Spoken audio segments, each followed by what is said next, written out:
大家好，我是 Kate， 欢迎来到我的频道。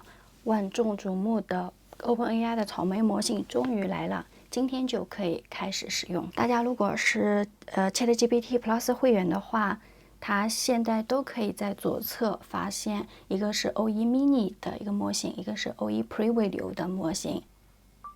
咱们再来看一下 OE Preview 和 Mini 模型的一个上下文输出情况。这里可以看到它们都是 128K 的，然后呢，最大的输出，比如Preview 的话，它是32K， 然后 Mini 达到了惊人的64K， 这个长度真的是很厉害。那这样的话，在咱们的那个编码里用到 Mini 的话，那这个输出长度就非常实用了。这次 OpenAI 呢发布草莓模型，它是分3个版本的，一个是 OE， 一个是 OE Mini， 还有一个是 OE Preview。但是呢，就是我们现在可以用的是 Mini 和 Preview。然后它针对这个草莓模型呢，它发布了4篇的一个博文。我们来看一下 OpenAI OE Preview， 它是一个突破性的推理模型。那它是凌晨的时候正式发布的，它可以在科学、编程还有数学的领域展现卓越的一个推理能力。那这里的话比较吸引我的就是它的一个编程能力。OpenAI 官方的博文说呢，他说在多个科学领域表现堪称博士生水平。而且它的数学和编程能力得到了显著提升，因为它是模拟人类思维进行更长时间的一个深度思考。我有看到一些网友晒出来他们的一个问题的推理时间，有的可能就10秒，有的可能要90秒，更长时间的。我们看一下它的性能是非常厉害的。在国际数学奥林匹克竞赛里面，资格考试正确率达到了83%，然后在 Codeforces 编程竞赛百分位是89.89%，它的安全性也得到了大幅的提升。那它可以应用在哪些领域呢？编程就不用说了，因为它可以实现多步骤的工作流设计，还有就是高等数学。还有比如说医疗前沿的一些科学探索，数学的一些公式推理，非常厉害。01 Mini 的话，它就是一个相对 Preview 小一点的模型，那它比那个 Preview 的话费用要少很多，适合需要推理但不需要广泛知识的一个应用场景。我看到的一个OpenAI 的人员说，Preview Mini 的一个在编程里的效果和 Preview 差不多，而且它是专注提升一个编程的一个效率。那现在如果你是 ChatGPT Plus 会员的话，就可以立即访问 OE 的模型，因为它已经全体量推出来了。每周的话限制 Preview 的话是30次，然后01 Mini 的话是50次。如果你是API 使用的话，需要达到开发者5级以上。然后每分钟呢是最多2次的一个请求限制。未来呢 ，OpenAI 它会继续推进 GPT 和 OE 系列模型的开发。然后呢，因为它现在只有文字对话功能，未来会引入更多的一个网页搜索呀、文件上传呀、图像识别等功能。我们再来看一下4O Mini 还有 Preview 它们的一个生成速度对比。这里3秒、9秒，这里20几秒了，30秒左右终于出来了。我们再来看一下 OpenAI O1 Mini 的具体信息。我先习惯性的话，我会让 Gemini 先来总结一下。他提到，就说在数学和编程方面表现出色，成本更低。我们来具体看一下。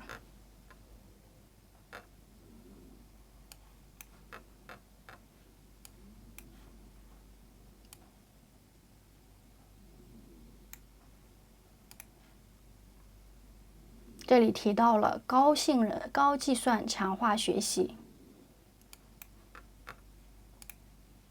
他说，在需要智能和推理的基准上进行评估的时候 ，Mini 和 Preview 和 O1 相比表现良好。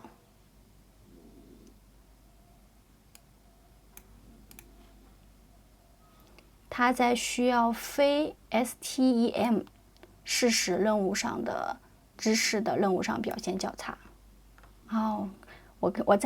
我刚发现原来这里才是4O mini， 然后这里4O， 相差挺大的。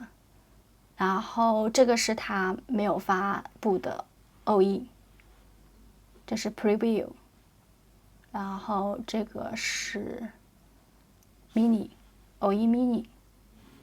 我们可以来看一下，这是成本，然后这应该是个表现。这张图还是比较有意思的，就是这个是 Preview 的模型，它的成本更高，但是它在数学推理和性能和推理成本推理上面，它是没有Mini 好的。在代码方面的话，咱们又可以看到 Mini 的分数是要比那个 Preview 的分数要高的，当然要比下面的4O 要分数更高很多。在人类评估上面的话是，这3个模型相差不是特别大。那这样看来，我们在Cursor 里面现在就可以用拟音模型。那只要是你的开发者等级达到5级以上，就可以在填入你的 API key， 然后选择 O1 模型。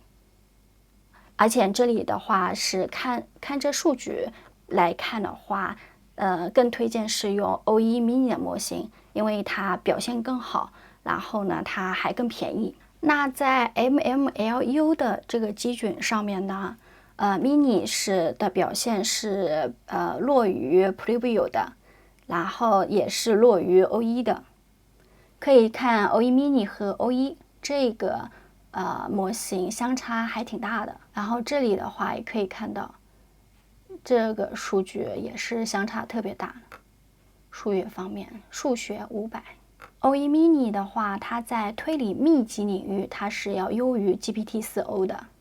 我们再看一下人类偏好评估和最新的4O 模型对比。绿色的这个是 mini 模型，紫色的是这个 Preview 模型。可以看到，除了这一项数据分析，其他部分都是Preview 的优于 mini 的模型表现。这还挺有意思的，数据分析上面。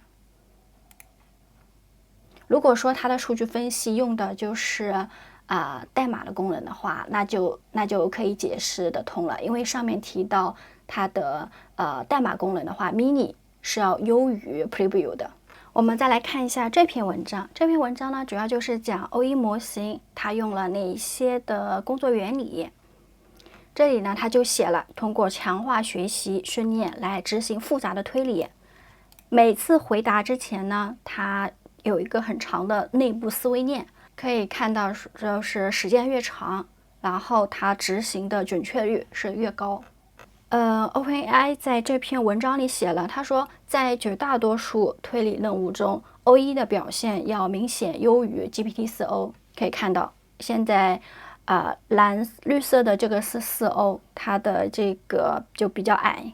然后这是O1，然后这个迷你的话还没有放在里面。O1 的话现在还没有可以使用，可以看出，就是 O1相对4O 的话，它的一个效果提升是遥遥领先。这些橘色都代表凸出来的部分，有哪些领域比较提升比较厉害的？比如说这里的这个比较长，那就是数学，对应的数学啊，这里的物理也是的，很厉害啊，83%。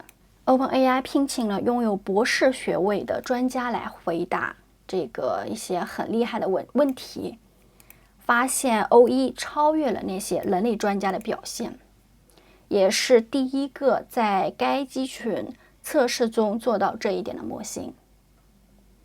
但是呢，这并不意味着 O1在所有方面都要比博士更有能力。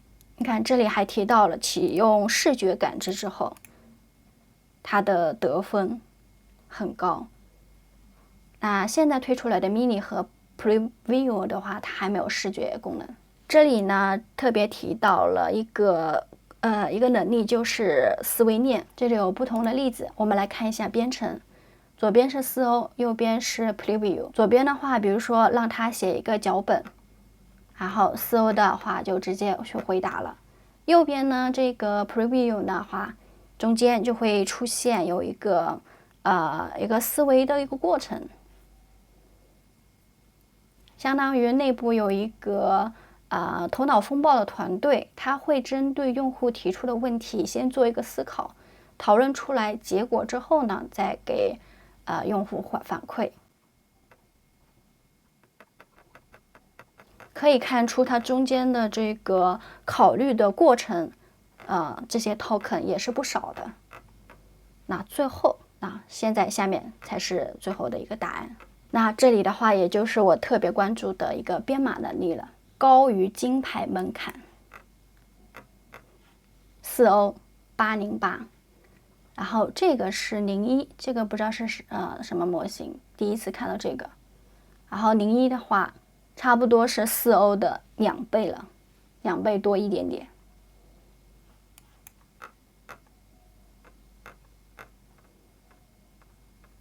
这里也提到了，就是在人类偏好评估里面，大家也更喜欢01 Preview。最后还是讲了一下安全方面。OpenAI 认为隐藏的思维链，也就是刚刚左边右边对话的里面，中间有个隐藏思维链。他说这个形式呢，它为一个模型提供了独特的机会。将来我们可能希望监控思维链来寻找一些什么用户的迹象我们刚刚看到还不是原始的思维链。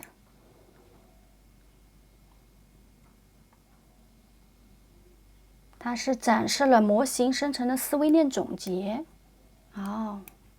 这个有意思。最后呢，又放了一些数据。除了我们刚刚看到的博文 ，OpenAI 还发布了其他的一系列的博文，来介绍更多关于 O1的信息。我们这个文章呢比较复杂，我不怎么看得懂。那我们让Jamie 来解释一下。他这篇文章呢，就是关于 OpenAI O1的一个系统卡。他说概述了一个发布前的安全工作，包括外部红队测试，还有前沿风险评估。它评估的领域包括静止内容训练数据复述、幻觉、偏见，还有模型如何改进、安全措施。训练方式，它的训练方式是采用大规模强化学习进行训练，它是能进行一个链式思维推理的。这跟我前2天介绍的，我说我们可以让思维链的一个方式，让 AI 帮我们写 AI 提示词，这是不同的。它用的是大规模强化学习进行训练。这里的话应该就是 OpenAI 比较谨慎，所以它现在有了很多关于安全方面的一些对外公布的博客。我们再来看一下 OpenAI 高管 Greg， 他怎么评论这个 OpenAI O1 的模型的。首先他说是他们的第一个经过强化学习训练的模型。他们的模型呢是进行系统1思维，而思维链则解锁系统2思维。我们现在这里来暂停一下，我们看看这个到底是让它来做什么。他说是让这个 Pygame 制作一个松鼠发现者的游戏，他还给他了一个图标考拉，然后呢就是它可以四处弹跳，就是给了他了一个基本的一个游戏原则。最后呢是让他用复古的色彩和深色背景来做，中间的话出现 OpenAI 的字样，而且他最后是让他在单个文件中给出代码。我们来看一下它最终做出来的效果。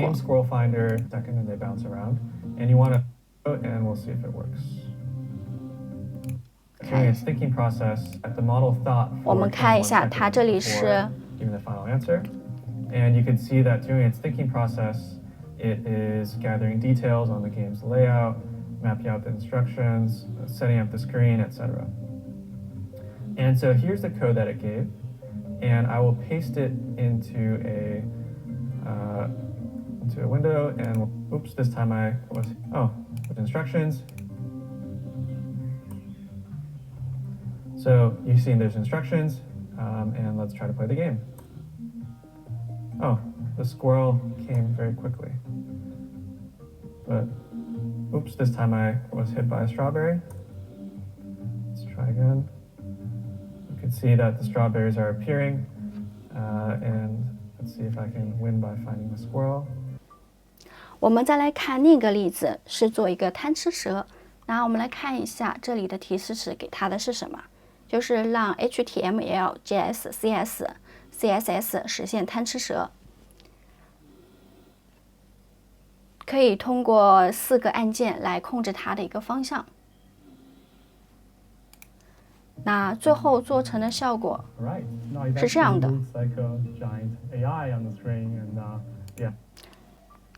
我们再来看一下这个例子。这里呢，他说用 HTML 和JavaScript 编写 Transformer 的一个交互式可视化代码，无需任何库，给了比较基本的一个需求。我们来看一下效果。Browser, I'll just try to open this up, and you can see that when I hover over this thing, it shows the arrows, and then quick and brown and so on. And when I hover out of it, it goes away. So that's a correctly rendered version of it. And when I click on it, it shows the attention scores just as I asked for. And maybe there's a little bit of rendering, like it's overlapping, but other than that, it's actually much better than what I could have done. Yeah, so this model did really nicely. I think this can be a really useful tool for me to come up with a bunch of different visualization tools for my new teaching sessions. 除了我们刚刚看到的，在建了一个2维的2D 的贪吃蛇，那这里呢，这个博主呢，他做了一个3D 的一个版本的贪吃蛇，可以看一下最终的效果，而且他说是1分钟之内做出来的。真的很厉害。这个帖子呢比较有意思，他就讲了 O1 可以去帮我做什么。比如说这里呢，有作者要求他 O1 写一个大学论文，还有呢，比如说这是遗传学的一个案例，还有物理方面的，还有代码方面更不用说了。我们来看一下 GitHub 上面使用到了O0之后是什么效果。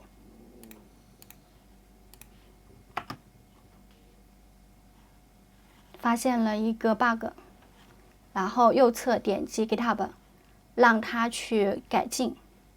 这个是4O 的改进。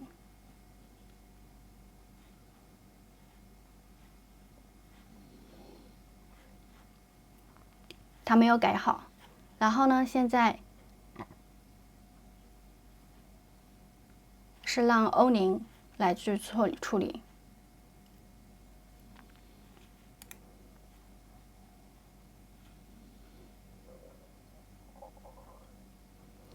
这个呢是解决了这个问题，然后呢还让这个程序速度变得更快了。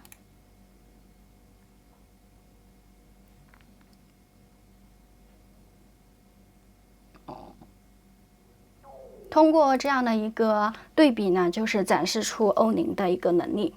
我们接着来看一下，GitHub 专门为欧宁写了一篇博文，来介绍他的一个能力。我们先来看一下总结。首先，它集成了这个 OE Preview， 但是它现在是正在测试，还没有正式推出。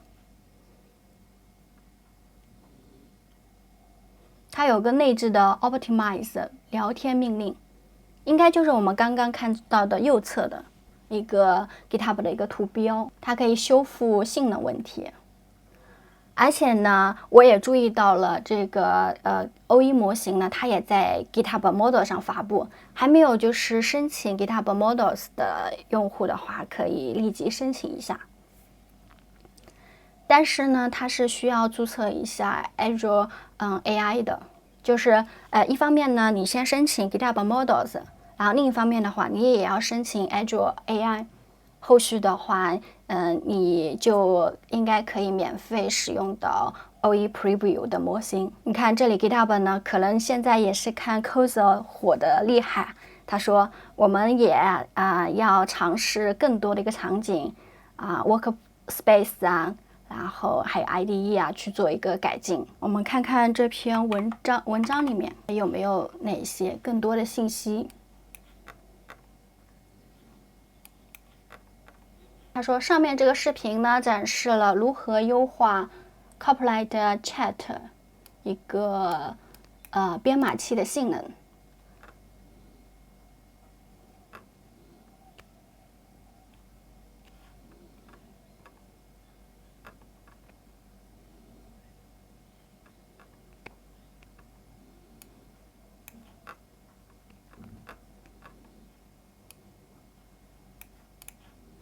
他说，这个演示里面呢，一个软件工程师要花几个小时才能提出相同的解决方案，用 OE Preview 就能比较快的去解决。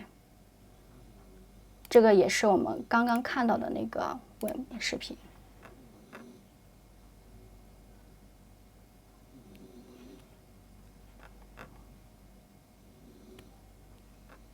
那这里就是在说，哎呀 ，OE Preview 太牛了呀，大家快来用吧。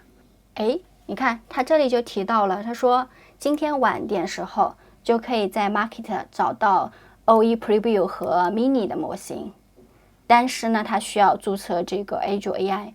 我是有 GitHub Model 的一个准入权限的，但是我没有注册 Azure AI。当然，作为 OpenAI 的重要合作伙伴 Azure 上的话，也第一时间推出了OE 的2个 API。我们来看一下，有一些重要信息。他说这2个模型已经在 Azure 还有 GitHub Model 中提供预览了，然后 API 访问即将推出。最后呢，我们再来看一下 OpenAI 的 OE 和 Devin 怎么结合，然后会产生什么效果。我们来先看一下总结。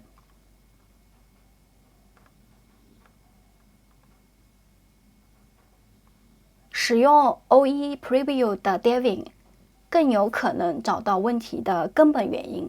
它偏向于直接给出问题，对上下文更敏感，然后对冗余信息更敏感。这里有一个很有意思，他说它的性能提升伴随着严格指令的执行稳定性下降。然后这篇文章呢，他也介绍了一下怎么评估的。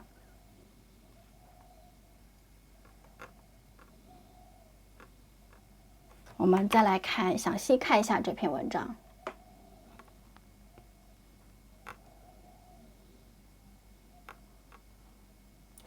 这次评估里面，他用的是 Devin 的简化版本。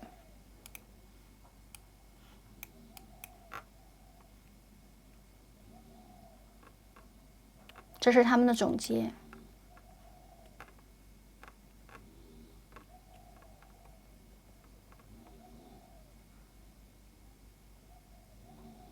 然后呢，这里也提到了缺点，就是 OE 推理速度要比之前的模型慢很多倍。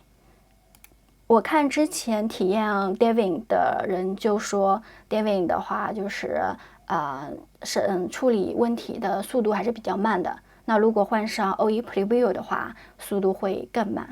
而且它这一点，它这里说的很重要，说 OE 需要更密集的上下文，然后呢，对混乱或不必要的标记更敏感。传统的提示就有的提示呢，它就会文字非常长。可能得有1-2千的一个提示，那这样的话他们是发现对OE 的一个表现会产生负面影响。OE 与其他模型明显不同，这就有点相似，比如说，因为 OE 它，你不管怎么提问，它都是要去思考的。你要是给它太多的上下文的话，它可能就是思考的过多，或者就是思考的方向就走错了。我们可以看一下，它以 Devin Base 这个作为基准测试的，左边呢最低的就是4O 模型，然后呢这个 OE Preview 的模型，它的一个效果是要比4O 的一个效果好了1倍，还是一个非常大的一个进步的。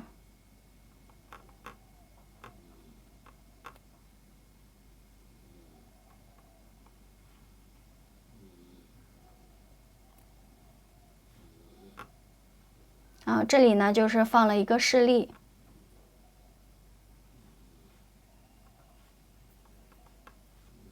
使用呢 GPT-4o 经常出错，用01 Preview 的话 ，Devin 就像人类工程师一样了，得到了正确的结论。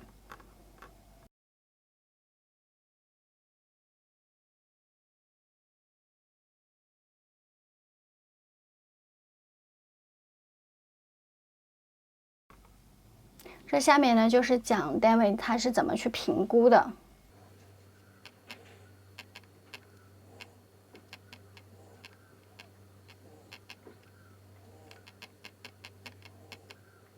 我们再看一下OpenAI OE 模型的一个价格，这里也写了，它是到2023年10月知识截止点。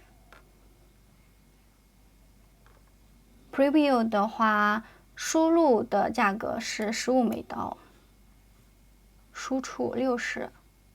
Mini 的话，它也是128K 上下文，它的价格要便宜很多，输入是3，输出是12。